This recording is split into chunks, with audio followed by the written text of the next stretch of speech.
Hello বন্ধুরা, তোমরা দেখতে পাচ্ছ আমি এখানে বসে আছি। তো কি বলো তো, আমার খুব পায়ে চোট লেগেছে, তাই বসে আছি। তো আমার পাটা পুরোই মচকে গেছে, ফুলে গেছে, আমি হাঁটতে পারছি না। আর এই দেখো আমার পাটা, তোমাদেরকে একটু দেখিয়ে দিলাম।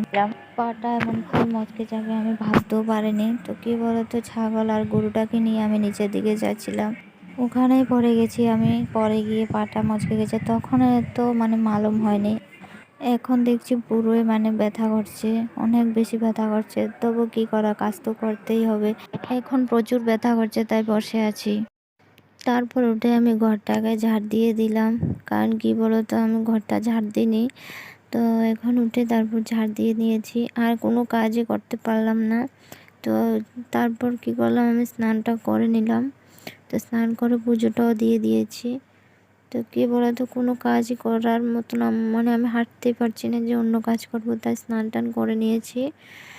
তো কী বলতো, আবার স্নান টান করে আবার ভিজে কাপড় দিয়ে আমি পাটাকে বেঁধে রেখেছি, যাতে ব্যথাটা একটু কমে, কিন্তু কমছে না ব্যথা।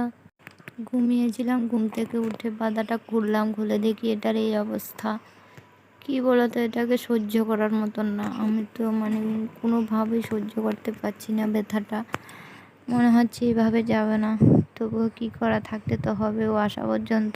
এদিকে আমি হাঁটতে পারছি না বলে মা ভাত এনে দিয়েছে ভাত খাওয়ার জন্য।